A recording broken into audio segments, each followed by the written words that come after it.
Hey guys, അപ്പോൾ വിഷു റിലീസസിന്റെ കോപ്പ number 2 is good bad ugly.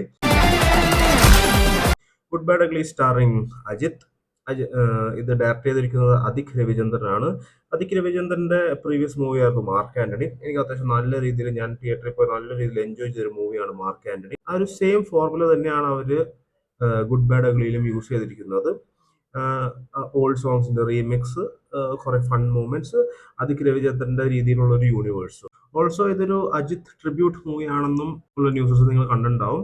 അത് ടു എൻ എക്സ്റ്റെൻഡ് ട്രൂ തന്നെയാണ്. അജിത്തിന്റെ കുറെ കുറെ പടങ്ങളുടെ റെഫറൻസും കാര്യങ്ങളൊക്കെ വെച്ചിട്ടുള്ള ഒരു മൂവിയാണ് ഗുഡ് ബാഡ് അഗ്ലി. പക്ഷെ ഞാൻ അജിത്തിന്റെ എല്ലാ മൂവീസും ഫോളോ ചെയ്യുന്ന ഒരു വ്യക്തിയല്ല.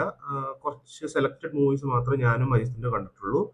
നെയിംലി എനിക്ക് ഏറ്റവും ഇഷ്ടപ്പെട്ട ഒരു മൂവി മങ്കാത്തയാണ്. അത് അന്നത്തെ കാലത്ത് തന്നെ നല്ല രീതിയിൽ എനിക്ക് ഇഷ്ടപ്പെട്ടൊരു മൂവിയാണ് മങ്കാത്ത. അതിനുശേഷം വന്ന ഫിലിംസ് ഒക്കെ ഒരു ആവറേജ് ഗുഡ് എന്നുള്ള രീതിയിലേക്ക് തന്നെ, ഗുഡ് അത്രയുമില്ല എന്നാലും ആവറേജ് രീതിയിൽ തന്നെയാണ് മിക്ക പടങ്ങളും വന്നുകൊണ്ടിരുന്നത്. അതിനുശേഷം ഞാൻ പിന്നീട് എൻജോയ് ചെയ്യുന്ന ഒരു പടമാണ് ഗുഡ് ബാഡ് അഗ്ലി. ഈ ആ ഫിലിമിനകത്തുള്ള അജിത്തിന്റെ റെഫറൻസുകളെല്ലാം എനിക്കറിയില്ല. ബട്ട് സ്റ്റിൽ എനിക്ക് അത്യാവശ്യം നല്ല രീതിയിൽ തന്നെയാണ് ആ പടം എൻജോയ് ചെയ്യാൻ പറ്റിയിരുന്നത്. ഈ റെഫറൻസുകൾ എന്ന് പറഞ്ഞാലും അതിൻ്റെ അകത്ത് മോസ്റ്റ്ലി യൂസ് ചെയ്തിട്ടുള്ളത് അജിത്തിന്റെ കുറെ ഡോൺ മൂവീസിന്റെ നെയിംസും കാര്യങ്ങളും. ആ ഒരു ഡോൺ മൂവി നെയിംസും കാര്യങ്ങളും വെച്ചിട്ടാണ് അവർ ആ ഒരു യൂണിവേഴ്സ് ബിൽഡ് ചെയ്തിരിക്കുന്നത്. ഫോർ എക്സാമ്പിൾ അതിൻ്റെ അകത്ത് ഒരു ഡയലോഗിൽ പറയുന്നുണ്ട്, അവൻ ദീനയായി തുടങ്ങി, പിന്നെ ബില്ലിയായി എത്തി, പിന്നീട് അവൻ റെഡ് ഡ്രാഗൻ ആയി എന്നൊക്കെ പറയുന്ന കുറെ dialogues. Almost everything refers to his old movie titles. പിന്നെ വാലി ഫിലിമും അത്യാവശ്യം നല്ല രീതിയിലുള്ള ഇൻഫ്ലുവൻസ് ആണ്. മങ്കാത്ത അത്യാവശ്യം നല്ല രീതിയിൽ ഈ പടത്തിന്റെ കുറച്ച് റെഫറൻസുകളുണ്ട്. പിന്നെ അജിത്തിന്റെ മൂവീസ് മാത്രമല്ല ഇതിൻ്റെ അകത്ത് റെഫറൻസ് ആയിട്ട് വന്നിട്ടുള്ളത്. KGF ഇതിൻ്റെ അകത്ത് ഒരു റെഫറൻസ് ആണ്. ഓൾസോ ഇതൊരു ട്രിബ്യൂട്ട് മൂവി മാത്രമല്ല, അത്യാവശ്യം നല്ല രീതിയിലൊരു ആക്ഷൻ മൂവീസിന്റെ ഒരു സ്പൂഫായിട്ട് നമുക്ക് ഈ മൂവിനെ കൺസിഡർ ചെയ്യാൻ പറ്റും. പടത്തിന്റെ ആ ഒരു ഫസ്റ്റ് 20 മിനിറ്റ്സ് കുറച്ച് ലാഗി ആൻഡ് ബോറിംഗ് ആയിട്ട് എനിക്ക് തോന്നി. ആ ഒരു 20 മിനിറ്റ്സ് അജിത്തിന്റെ ഗുഡ് ഫേസ് ആയിരുന്നു അവർ കാണിച്ചുകൊണ്ടിരുന്നത്. ആ ഒരു ഗുഡ് ഫേസ് കണ്ടപ്പോൾ ഞാൻ വിചാരിച്ചു പടം ഓക്കെ, ഇതൊരു വിടാമുയർച്ചി പാർട്ട് 2 ആവുമോ എന്ന് ഞാൻ വിചാരിച്ചു. കാരണം ഗുഡ് ഫേസ് കുറച്ച് ക്രിഞ്ചി ആയിരുന്നു. But then bad and ugly phase വന്നപ്പോൾ എൻ്റെ ഒരു എൻ്റയർ പെർസെപ്ഷൻ തന്നെ മാറി. Because bad and ugly phase നല്ല രീതിയിൽ എനിക്ക് എൻജോയ് ചെയ്യാൻ പറ്റിയായിരുന്നു. അജിത്തിന് പക്ക വില്ലനായിട്ട് തന്നെയാണ് അർജുൻ ദാസ് അതിൻ്റെ അകത്ത് ഉണ്ടായത്. അർജുൻ ദാസ് ദോ യങ്ങർ ആണെങ്കിലും നല്ല കട്ടയ്ക്ക് അജിത്തിൻ്റെ കൂടെ പിടിച്ചൊക്കെ ഉണ്ടായിരുന്നു. Unlike certain heroes where younger ഹീറോയ്ക്ക് മെയിൻ ഹീറോനെ തൊടാൻ പോലും പറ്റാത്ത സിറ്റുവേഷൻസ് ഉണ്ടാവാറുണ്ട്. പക്ഷെ ഇതിൻ്റെ അകത്ത് അങ്ങനെയൊന്നുമില്ല. അജിത്ത് ഒരെണ്ണം കൊടുക്കുമ്പോൾ അർജുൻ ദാസ് രണ്ടെണ്ണം കൊടുക്കുന്നുണ്ട്. It was fun to watch. അതും അർജുൻ ദാസിന്റെ ക്യാരക്ടർ ഒരു പെക്കൂലിയർ വില്ലനായിട്ടാണ് എനിക്ക് തോന്നിയത്. പിന്നെ ഇതിൽ മറ്റ് കാസ്റ്റുകൾ വരുന്നത് തൃശ്ശയുണ്ട്, കാർത്തികേയദേവ് ഉണ്ട്, നമ്മുടെ പൃഥ്വിരാജിന്റെ യൂത്തായിട്ട് അഭിനയിച്ച, സലാറിൽ യൂത്തായിട്ട് അഭിനയിച്ച പയ്യൻ, പ്രഭു ഉണ്ട്, പ്രിയ പി വാര്യറും ഉണ്ട്, യോഗി ബാബു, റിഡിൻ കിങ്സ്ലി, അങ്ങനെ കുറച്ച് പേരുകളുണ്ട്. ചില ക്യാരക്ടേഴ്സ് ഇതിൻ്റെ അകത്ത് അജിത്തിനെ പ്രൈസ് ചെയ്യാൻ വേണ്ടി മാത്രം വരുന്നു. ചില ക്യാരക്ടർ ഇതിൻ്റെ അകത്ത് പ്ലോട്ടിനെ മുമ്പോട്ട് കൊണ്ടുപോകാൻ വരുന്നു. ബട്ട് ദെൻ പ്രൈസ് ചെയ്യുന്ന ക്യാരക്ടേഴ്സ് ആണെങ്കിലും ആ ഒരു റെഡ് ഡ്രാഗന്റെ യൂണിവേഴ്സിൽ it doesn't feel very awkward for me.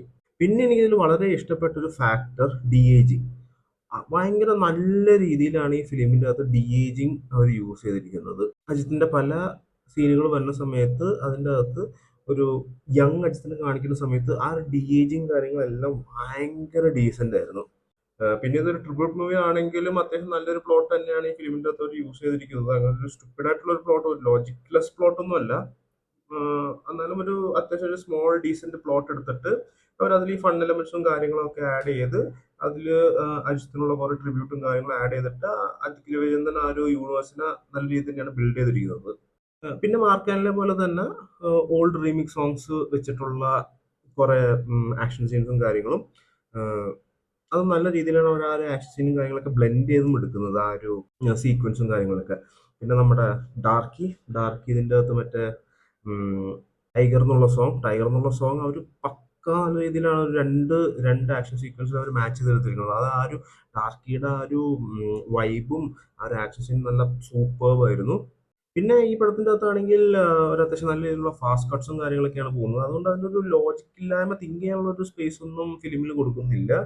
But then deeply thinking about it, ചില ക്യാരക്ടേഴ്സ് കാണിക്കുന്നു, പിന്നീട് അവരുടെ ഒരു പ്രസൻസ് ഈ ഫിലിമിൻ്റെ അകത്തില്ല.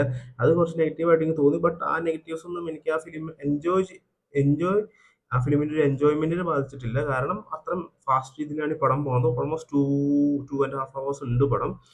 ബട്ട് അത്യാവശ്യം നല്ല രീതിയിൽ ഫാസ്റ്റ് കട്ട്സും കാര്യങ്ങളും ലൈക്ക് എൻഗേജ് ചെയ്ത രീതിയിൽ തന്നെയാണ് ഈ പടം പടം പോകുന്നത്. സോ ടു എൻഡ്, നിങ്ങൾക്ക് മാർക്ക് ആന്റണി അത്യാവശ്യം നല്ല രീതിയിൽ ഇഷ്ടപ്പെട്ട ഒരു വ്യക്തിയാണ് നിങ്ങളെങ്കിൽ നിങ്ങൾക്ക് ഗുഡ് ബാഡ് അഗ്ലിയും ഇഷ്ടപ്പെടും. കാരണം ആ ഒരു സെയിം ട്രീറ്റ്മെന്റ് തന്നെയാണ് ഈ ഫിലിമിൽ കൊടുത്തിരിക്കുന്നത്.